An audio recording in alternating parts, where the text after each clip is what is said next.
बेटी घर छोड़ के चली जाती है, सब कुछ टूट जाता है। साल बाद जब लूट कर आती है तो माँ बाप और भाई के दिल में सिर्फ एक सवाल होता है, क्यों? कभी कभी जिंदगी में सब कुछ होते हुए भी कुछ कमी रहती है, और वो कमी कब दर्द बनकर पूरे घर को छेल देती है। ये कहानी एक छोटे से घराने की है जहां 4 लोग रहते थे। बाबा रफीक रिक्शा चिल्लाते थे। हमजा ने कॉलेज छोड़कर फैक्ट्री ज्वाइन की ताकि महक की पढ़ाई ना रुके। रुखसाना माँ हर वक्त दुआ में बस एक बात मांगती, बस महक की शादी अच्छी जगह हो जाए। महक खामोश सी हंसती खेलती लेकिन आंखों में कुछ छुपा कर रखती। ऐसा नहीं था कि ये घर खुश नहीं था, बल्कि इस छोटे से आंगन में हर रोज कोई ना कोई छोटा लम्हा कीमती बन जाता। बाबा रफीक जब शाम को वापस आते तो महक पानी लेकर दौड़ती। रुखसाना अखबार हाथ में पकड़े हुए पूछती, क्या कमाई ठीक रही आज? बाबा सिर्फ मुस्कुरा कर कहता, तुम लोग हंसते हो, बस यही सबसे बड़ी कमाई है। लेकिन अंदर ही अंदर बाबा जानता था, वक्त ज्यादा नहीं है। महक जवान हो रही है और जहेज तो दूर की बात, नया सूप भी मुश्किल से आता है।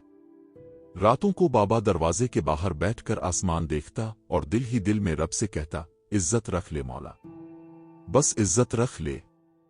पहले जो लड़की पूरे घर में रंग भर देती थी अब चुप रहती। अक्सर खिड़की के पास बैठकर बाहर देखती रहती, जैसे कुछ ढूंढ रही हो।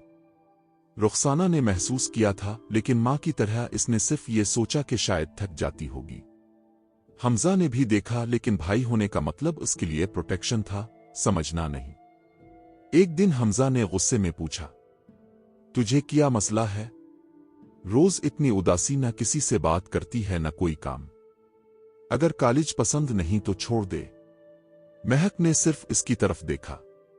आंखों में आंसू थे मगर अल्फाज में नहीं आए। इसने हल्की सी आवाज में सिर्फ इतना कहा, कुछ नहीं भाई, सब ठीक है।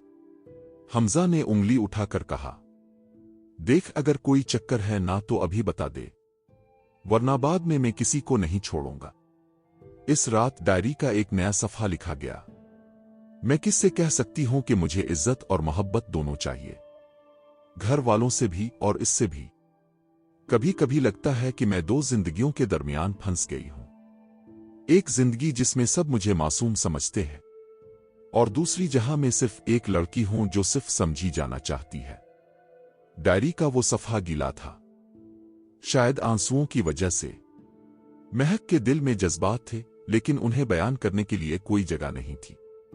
और जब जज्बात जिस्म के अंदर बंद हो जाते हैं तो इंसान खुद से दूर हो जाता है, फिर घर से।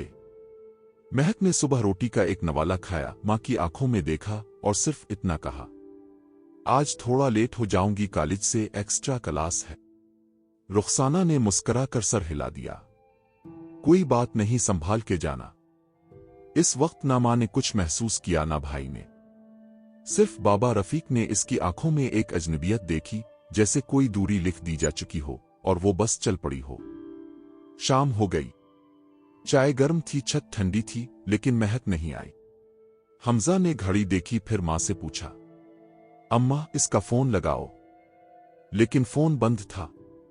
रुखसाना ने पहले सोचा दोस्त के घर होगी। हमजा ने इसकी सब दोस्तों को कॉल की, लेकिन कोई जवाब नहीं। रात हो गई। दरवाजा हर आहट पे खिलता, हर सांस एक इंतजार बन जाती। बाबा रफीक ने आज रिक्शा नहीं चलाया था, इसका दिल कुछ और कह रहा था। वो चुप था, लेकिन हर पिल इसकी आंखों में एक तूफान पिल रहा था। अगली सुबह छत के दरवाजे के नीचे एक पुरानी डायरी का सफ़ा मिलता है। इस पर लिखा था, मैं जा रही हूं। मुझे किसी का साथ चाहिए था, सिर्फ एक बार किसी का हाथ चाहिए था, समझ चाहिए थी, प्यार चाहिए था। मगर यहां सब मुझे समझने के बजाय रोकते रहे। मैं बुरे फैसले नहीं लेना चाहती थी, पर अकेला छोड़ दिया गया। शायद वक्त समझाएगा कि मुझे सिर्फ इज्जत नहीं, अपनाइत भी चाहिए थी। रुखसाना का हाथ कांप गया। बाबा रफीक की आंखों में बस एक सुकून तोड़ देने वाला खामोश सा दर्द था।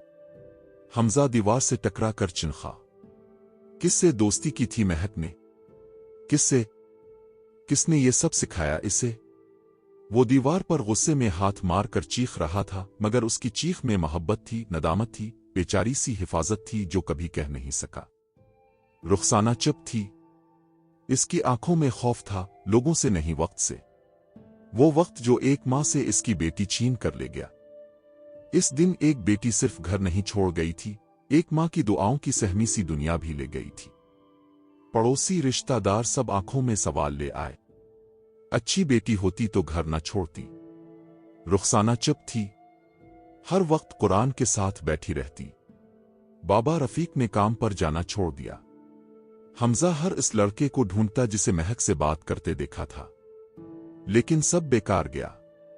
बाबा रफीक अक्सर रात के अंधेरों में छेपक्के से अपने कमरे से निकलकर वरांडे में बैठ जाता था। गिल्ली की दीवार के इस पार इसे लगता था कि महक खड़ी होगी, जैसे हर दिन वापस आएगी। वो आंखों में नमी लेकर सिर्फ एक जुमला दोहराता, हम समझ नहीं पाए इसे। इज्जत, वो लफ्ज जो कभी घर की पहचान था, अब घर का बोझ बन गया था। साल बाद दरवाजे पर दस्तक हुई। महक खड़ी थी, आंखों में शर्म और गोद में एक 3 महीने का बच्चा। हमजा ने दरवाजा बंद कर दिया। बाबा रफीक चुप था।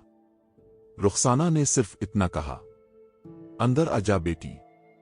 जिस तरह मोम आग से पिघल जाता है, उसी तरह मां का दिल सिर्फ एक आंसू से पिघल जाता है। महक घर में थी मगर खामोश। हर सुबह सूरज के साथ उठती, बच्चा दूध मांगता, मां खांसी में दवाई पीती, और बाहर बाबा रफीक रिक्शा लेकर फिर से निकलते। महक ने एक दिन कहा, मैं सिलाई सीखना चाहती हूं। मां ने हैरत से पूछा, तो अब? महक ने बच्चा अपनी गोद में थामते हुए कहा, घर छोड़ दिया था, अब घर बनाना चाहती हूं। बाबा रफीक सुनता रहा, कुछ न कहा। 2 दिन बाद महक को बाहर सहन में एक पुरानी सिलाई मशीन रखी मिली। बाबा ने खामोशी से वो मशीन रखी और कमरे में चले गए। महक ने पहली बार हाथ रखा इस मशीन पर, और आंखों से एक बूंद आंसू गिर गया। अब महक का दिन बच्चे की मुस्कुराहट से शुरू होता और मशीन के चक्कर से गुजरता। कपड़े की चक्करियों के साथ इसका जज्बा भी चलने लगा। हर धागा जिसे वो सीती थी एक वदा था, मैं कभी फिर से कमजोर नहीं पड़ूंगी। वो हर कपड़ा जो उसके हाथ से गुजरता, किसी मां के लिए होता, किसी बच्चे के लिए, किसी दुल्हन के लिए। और हर सिलाई में इसका दर्द भी था, लेकिन इस दर्द से निकला हुआ हर डिजाइन एक नई जिंदगी का पैगाम बन गया। थ्रेड बाई महक इनाम का पेज छोटा था, मगर पहला ऑर्डर आया तो इसने मां को उठाकर दिखाया, देखा अम्मा, किसी ने मेरे हाथों का काम पसंद किया है। रुखसाना ने आंसू पोंछे और सिर्फ इतना कहा, अल्लाह ने जिसको कबूल करना हो इस काम में रूह भर देता है। उसी दिन हमजा ने घर आकर कहा, तेरा पेज वायरल हो रहा है। लोग कहते हैं डिजाइन नहीं जज्बात सीती होता। महक ने पहली बार भाई की आंखों में फख्र देखा और फिर मां की गोद में सर रख कर रो दी। ईद से एक दिन पहले बाबा रफीक ने महक को बुलाया। एक थैला इसके हाथ में दिया। अंदर एक गुलाबी जोड़ा था, बिल्कुल इस जैसा जो महक बचपन में ईद पर पहनती थी। महक ने देखा, आंसुओं के पार बाबा का चेहरा देख रहा था। इसने कुछ कहना चाहा, लेकिन बाबा रफीक ने पहले कह दिया, मुझे नहीं पता तो किस दर्द से गुजरी, मगर एक बात जान ले, तेरी हर सिलाई में तुझे अपने लिए जीतते देखा है। इस ईद पर महक ने अपने बच्चे को नए कपड़े पहनाए, खुद वो गुलाबी जोड़ा पहना, और पहली बार घर के अंदर खुशी की रोशनी फैली। आंगन में मशीन की हल्की हल्की आवाज थी और महक के हाथ मोहब्बत और मेहनत से सिल रहे थे। एक बेटी जिसने घर छोड़ दिया था, अब अपने ख्वाबों को सीती हुई एक नया घर बना रही है, जहां मोहब्बत और मेहनत का रंग है। इस कहानी का सबक यह है कि जिंदगी में मुश्किलात और चैलेंजेस आते हैं, लेकिन इंसान की असल ताकत इसके अज़्म, मेहनत और अपनी खुदी से जड़ी होती है। महक ने अपने ख्वाबों को हकीकत बनाने के लिए न सिर्फ अपने दुखों को बर्दाश्त किया, बल्कि अपने सफर में सीखा कि घर सिर्फ दीवारों से नहीं बनता, बल्कि मोहब्बत, मेहनत और इज्जत से भी बनता है। इस कहानी से यह भी सबक मिलता है कि इंसान को अपनी कदर और इज्जत खुद देनी चाहिए और कभी भी हालात से हार कर नहीं बैठना चाहिए। कहानी पसंद आई तो हमारी हौसला अफजाई करें, लाइक शेयर सब्सक्राइब करना ना भूलें।